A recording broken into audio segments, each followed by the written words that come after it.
G'day team, and welcome back to Overheard in the Emergency Room, the show where we unpack the two-tier blueprint for health and longevity, grounded in evidence, not hype. If you are enjoying our content, take a moment to like, subscribe, and hit the notification bell so you never miss an episode. And head to drcois.com for free resources to complement everything we cover here. Today, we're going to talk about something that is genuinely fascinating, increasingly well understood, and absolutely butchered on social media. We are talking about the gut microbiome, the trillions of microorganisms living in your intestinal tract, what they do, how to look after them, and most importantly, what happens when you ignore the science and replace it with a meme. But first, let's start as we always do in the emergency department. A 33-year-old woman came through our doors in a great deal of distress. She had a known history of Crohn's disease, a form of inflammatory bowel disease.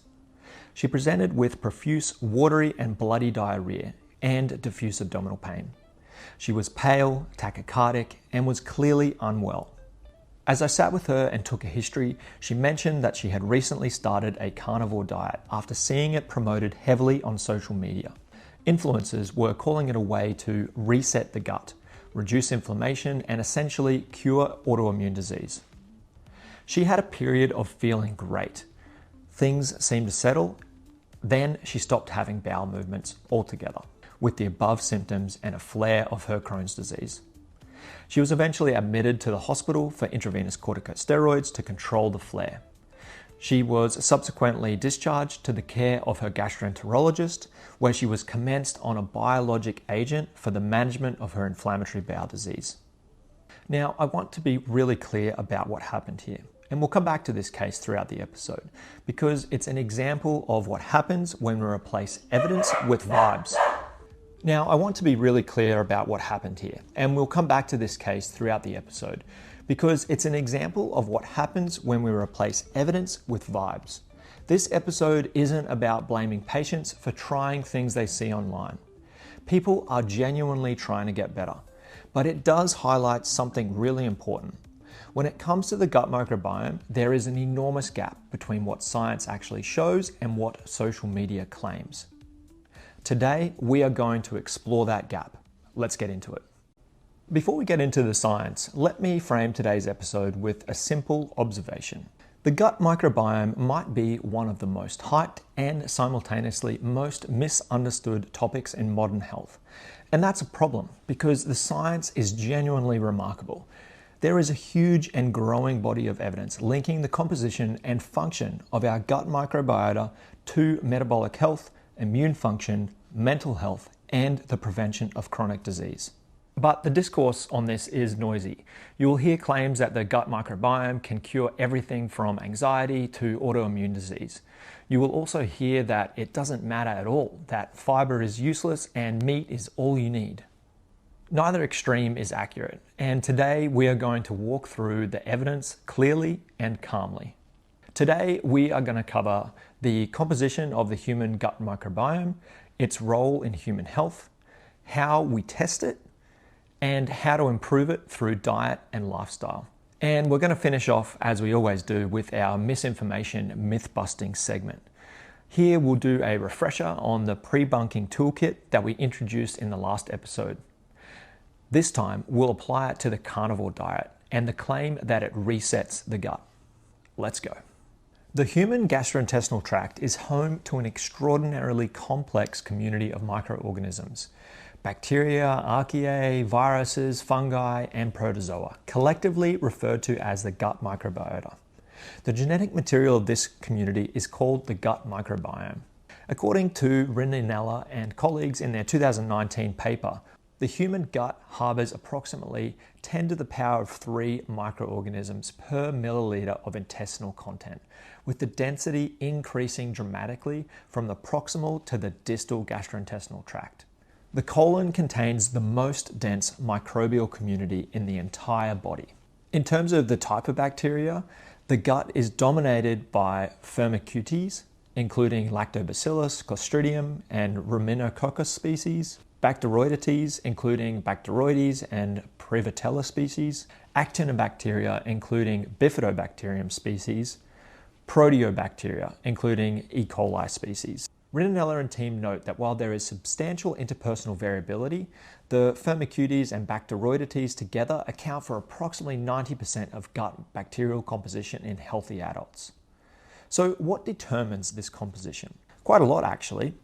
Cresci and Borden, in their 2015 work on the gut microbiome, and further elaborated by Rinanella and colleagues, identified key determinants, including gestational factors, so the mode of birth, breastfeeding versus formula feeding, geographic location, and other environmental exposures, age, pointing out how the microbiome shifts substantially from infancy through adulthood and then again into older age, diet, which is one of the most powerful modifiable influences on gut microbiome composition, medications, particularly antibiotics, proton pump inhibitors like omeprazole and metformin, other disease states including inflammatory bowel disease, metabolic syndrome, and neurologic disorders. This is not static biology. The microbiome is a living, dynamic ecosystem, and it responds, sometimes rapidly, to changes in what we eat and how we live. The gut microbiome is not a passive bystander. It's an active participant in human physiology. Let me walk you through the key domains. Metabolic and digestive function. The microbiota performs digestive functions that our own cells simply cannot do. Key among these is the fermentation of dietary fibre. That is, complex carbohydrates that reach the colon intact. This fermentation produces what's known as short-chain fatty acids, or SCFAs, particularly butyrate, propionate, and acetate.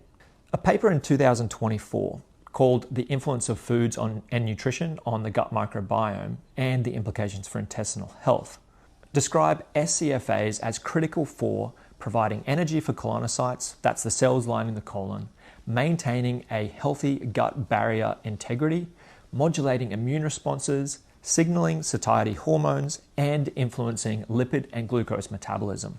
Butyrate in particular is the primary fuel source for colonocytes and has anti-inflammatory properties and plays a key role in protecting the gut lining when fiber intake drops, as it does on a carnivore diet. Butyrate production typically falls. The consequences for the gut lining are significant, and we will return to this. Immune modulation. Approximately 70 to 80% of the body's immune cells are located in or around the gut. The relationship between the microbiome and the immune system is bidirectional and deeply integrated. In the same paper discussed earlier by Dahl, they described how the gut microbiota helps train and regulate the immune system from birth, distinguishing commensal, that's friendly organisms, from pathogens, that's the bad organisms, and modulating inflammatory responses. Disruption of this community, termed dysbiosis, is associated with increased immune activation and systemic inflammation. This is particularly relevant in conditions like inflammatory bowel disease, where dysbiosis is not just a consequence, but may be a contributing factor to the disease process. The gut-brain axis. Here is where things get fascinating. The gut and the brain are in constant bidirectional communication via what's called the gut-brain axis. A landmark paper in 2009 by Cois and colleagues titled The Microbiota Gut-Brain Axis, which was published in Physiological Reviews, provided a comprehensive account of this system. The gut-brain axis involves the enteric nervous system, sometimes called the second brain, with over 5 million neurons. The vagus nerve, a direct highway of information between the gut and brain, immune signaling molecules, including cytokines, microbially produced metabolites, including SCFAs, tryptophan derivatives, and neurotransmitter precursors. Cois and colleagues document links between gut microbiota composition and conditions including anxiety, depression, stress responses, and neurodevelopmental disorders. Now, this does not mean that the gut microbiome causes all mental illness. The field is still evolving, and it would be too much to say that at this point. But the mechanistic connections are real and increasingly well characterized. Now we need human outcome data to support that mechanism. Another paper in 2020 by Limbana called Gut Microbiome and Depression: How Microbes Affect the Way We Think highlight associations between gut dysbiosis and conditions like Alzheimer's disease, Parkinson's disease, autism spectrum disorder, and major depressive disorder. Again, causality is not established with these types of papers, but the biological plausibility is strong. The gut barrier integrity. The gut is lined by a single layer of epithelial cells. This lining acts as a barrier between the gut contents and the bloodstream. A healthy microbiome maintains this barrier through SCFA production and direct cell-to-cell signaling. When this barrier is compromised, a condition sometimes called leaky gut, though the clinical term is intestinal permeability, bacterial products including lipopolysaccharide can translate into the bloodstream and trigger systemic inflammation. This has been linked to metabolic disease, cardiovascular disease, and chronic inflammatory states. Dahl and colleagues note that fiber-rich diets are strongly associated with maintenance of gut barrier integrity, while low-fiber diets have been linked to barrier degradation and increased permeability. Now, this is a segment I want to be very careful about because this is an area where there is significant commercial interest and where the evidence base has not yet caught up with the enthusiasm. The main methods that are currently used to study the microbiome are founded in research methods. And they include 16S RNA gene sequencing, which identifies bacteria by sequencing specific conserved gene regions. It's relatively affordable and gives a broad picture of bacterial composition. There's also shotgun metagenomics, which sequences all genetic material in a sample. It's more comprehensive, but it's more expensive and it's computationally intensive. And there's metabolomics, which measures the metabolic outputs of the microbiome, including short-chain fatty acids. All right, now for the part you've all been waiting for. What can you actually do? The good news is that the gut microbiome is highly responsive to dietary and lifestyle changes. The evidence here is pretty good and it's very actionable. Tier 1. Now this is the foundations. Number 1, eat more fiber, a lot more fiber. This is, without question, the single best evidence dietary intervention for gut microbiome health. Dahl and colleagues synthesize a large body of work showing that dietary fiber, particularly from fruits, vegetables, legumes, whole grains, is the primary substrate for microbial fermentation. It drives short-chain fatty acid production, feeds butyrate-producing organisms, and is consistently associated with greater microbial diversity. And it's that microbial diversity that matters. A diverse microbiome is a resilient microbiome. And dietary diversity drives microbial diversity. Current intake in Western populations in the US and Australia, for example, sit at around approximately 15 to 17 grams per day. Guidelines from organizations including the American Heart Association and the Dietary Guidelines for Americans recommend we get around 25 to 38 grams of fiber per day. So most of us are just not meeting that goal. So let's talk about some practical targets and ways to achieve this. You should aim for 30 different plant foods per week. That's from fruits, vegetables, legumes, nuts, seeds, whole grains, herbs, and spices. They all count. You should include legumes. That's lentils, chickpeas, black beans, several times per week. You should choose whole grains over refined grains whenever possible. And you should eat fermentable fiber. That's from oats, garlic, onion, leeks, asparagus, and green bananas in particular are particularly good prebiotic sources. Number 2, eat fermented foods.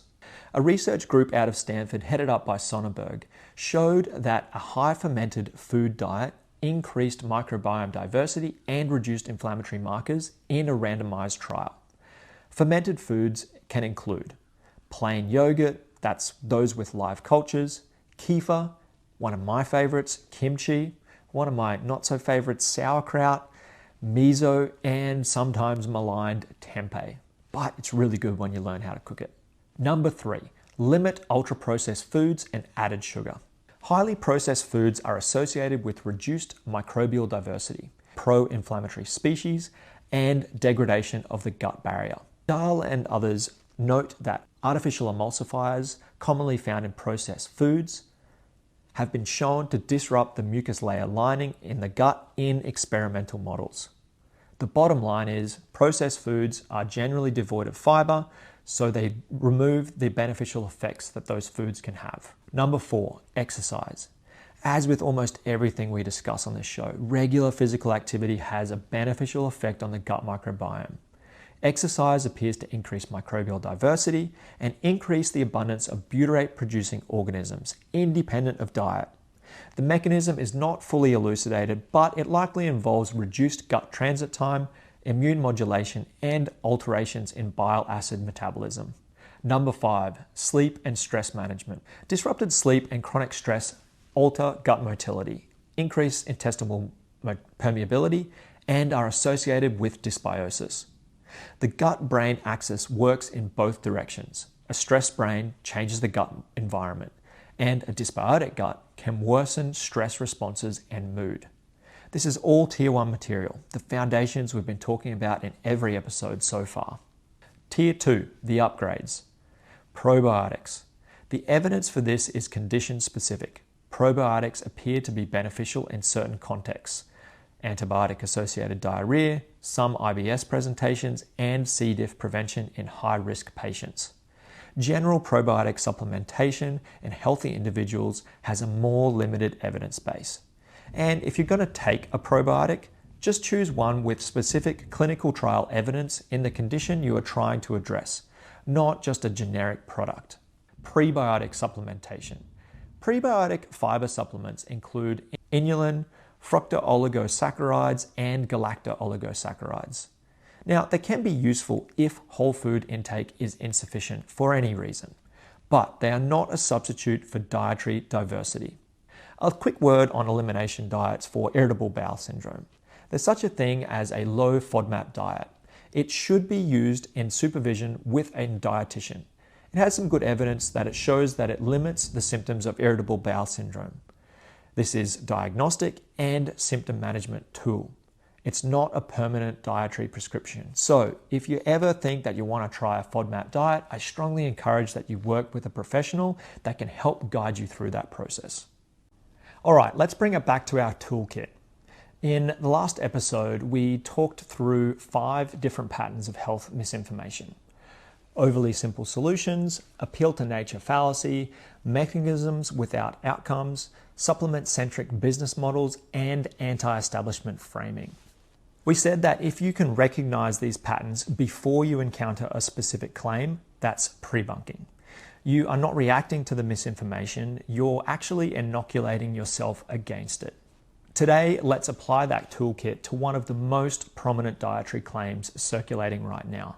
The idea that a carnivore diet, that is, eating only meat, fish, eggs, and animal products with 0 plant foods, is the optimal way to reset the gut. I want to be fair here. There are people who report feeling better on a carnivore diet, at least initially. That's real, and I'm not going to dismiss it. But feeling better temporarily is not the same as diet being safe or beneficial in the long term. And here's why evidence gives us serious reason for concern. Pattern number 1, overly simple solution. The claim is your gut is inflamed because of plant compounds like lectins or oxalates. Remove all plants, reset the gut. This is a dramatic oversimplification. The gut microbiome is a complex ecosystem with hundreds of interacting species. Its health depends on diversity of substrate, particularly fiber. Papers we've discussed already document clearly that microbiome diversity is associated with health, and that reduced diversity, dysbiosis, is associated with disease. A carnivore diet eliminates the primary substrate, fiber, that feeds the majority of beneficial organisms. The lectin and oxalate toxicity claims are largely not supported by clinical outcome data in normal individuals. Lectins are denatured with normal cooking. Oxalate concerns are relevant only in a subset of patients with specific metabolic conditions. Pattern number 2, appeal to nature fallacy. The narrative is that humans evolved as carnivores and meat is natural. Plants are a modern mistake. The archaeological and anthropological evidence does not support the claim that humans are obligate carnivores. The human digestive tract, including the length of our colon, the enzymes we produce, is consistent with an omnivorous diet with significant plant matter. Rinanella and colleagues describe how the healthy human microbiome is structured around the fermentation of plant-derived fibre. The organisms that produce butyrate are essentially obligate fibre fermenters. In the absence of fibre, these organisms decline.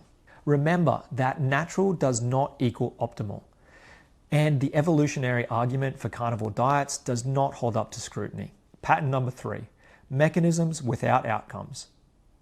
The carnivore proponent will often say, meat doesn't spike your insulin as much. It reduces gut fermentation and gas. It reduces systemic inflammation.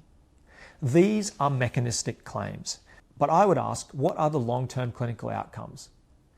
There are no long-term randomized trials on the carnivore diet that show improvements in health outcomes. The data we have comes from observational surveys of carnivore dieters, which are heavily subject to selection bias, and from mechanistic studies that raise significant concerns. What we do know from the existing evidence is deeply relevant here. The Dahl paper we talked about earlier synthesized data showing that low-fiber diets are associated with reduced short-chain fatty acid production. Short-chain fatty acid production is associated with impaired gut barrier function. Impaired gut barrier function is associated with increased systemic inflammation. Long-term low-fiber intake is associated with increased risk of colorectal cancer. Furthermore, high red and processed meat intake, which defines the carnivore diet, is associated with increased production of secondary bile acids and N-nitroso compounds, both of which are pro-inflammatory and genotoxic.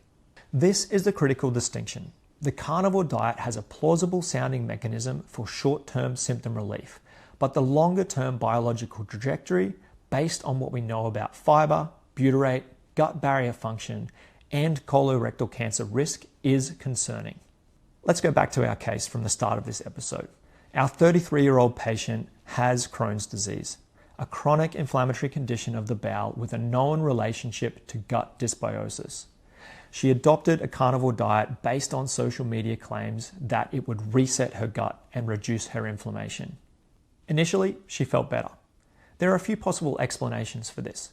A carnivore diet eliminates many fermentable carbohydrates, which can reduce gas, bloating, and stool frequency in the short term. For someone with active Crohn's, this might feel like improvement. It might also reflect a placebo effect, or simply the benefit of cutting out highly processed foods. But she then stopped having bowel movements. This is a red flag. In the absence of fiber, gut motility slows, the beneficial organisms that maintain the gut lining begin to decline. The mucus layer, which depends on fiber fermentation for its integrity, thins. In a patient with already compromised gut barrier function secondary to Crohn's disease, this is a recipe for disaster. The result? A severe flare requiring intravenous steroids and hospitalization, followed by escalation to biologic therapy. I'm not saying that the carnivore diet caused her disease. I am saying that for a patient with pre-existing inflammatory bowel disease, removing the substrates that maintain gut barrier integrity and microbial diversity was a predictably bad idea. And it was an idea she got from social media, not from her gastroenterologist. There is currently no evidence that the carnivore diet is safe or beneficial for people with Crohn's disease or ulcerative colitis. In fact, major gastroenterological guidelines recommend increasing dietary fiber in inflammatory bowel disease management during remission, the exact opposite of what the carnivore diet provides. Now, a quick important note on inflammatory bowel disease. Crohn's disease and ulcerative colitis are the two main forms of IBD. They are characterized by chronic, relapsing inflammation of the gastrointestinal tract. In Crohn's, this can affect any part of the GI tract from mouth to anus, while ulcerative colitis affects the colon in isolation. The etiology of inflammatory bowel disease is complex. It involves genetic susceptibility, immune dysregulation, environmental triggers, and alterations in the gut microbiome. IBD is consistently associated with reduced microbial diversity, reduced abundance of butyrate-producing organisms, and impaired gut barrier function. This is not a condition where you want to experiment with extreme dietary protocols outside of specialist supervision. If you or someone you love has inflammatory bowel disease, please work with a gastroenterologist and a dietitian with specialized expertise. This is exactly the kind of condition where the complexity demands expert guidance, not a YouTube algorithm. Let me land this plane. Tier 1, the non-negotiables. Eat more fibre, target 30 plant foods per week. Hit 25 to 30 grams of fibre per day. Eat fermented foods regularly, yogurt, kefir, kimchi, sauerkraut. Limit ultra-processed foods and added sugar. Exercise most days. It benefits your gut as well as everything else. Manage sleep and stress. The gut-brain axis works in both directions. Tier 2. These are the things that are worth considering. Condition-specific probiotics if you have antibiotic-associated diarrhea, certain IBS presentations, or are being assessed for C. diff risk. Use a low FODMAP diet supervised by a dietitian if you have been diagnosed with irritable bowel syndrome. Microbiome testing. Approach with skepticism outside of a specific clinical context. If offered as part of a direct-to-consumer supplement protocol, that is a red flag. What not to do. Do not adopt a carnivore diet as a strategy to reset your gut. The evidence does not support this. The fiber deficit alone is a significant long-term risk. Do not manage inflammatory bowel disease with dietary protocols from social media. Inflammatory bowel disease is a serious, complex condition. It requires specialist care. Do not confuse short-term symptom relief with long-term health benefit. They are not the same thing. And that's it for today's episode. Today we talked about what the gut microbiome is, what it does, how to test it, and why to be cautious. How to support the gut microbiome through diet and lifestyle, and why the carnivore diet is a gut reset strategy that is not supported by the evidence and can be genuinely dangerous for people with inflammatory bowel disease. If this episode helped you think more clearly about your gut health, please share it with someone who could benefit. Like, subscribe, and hit the notification bell, and check out drcois.com for more free resources. Remember, we are trying to have fewer bad days and more good decades. The gut microbiome should be seen as a lever, a real, well-evidenced lever. Pull it carefully. See you next time.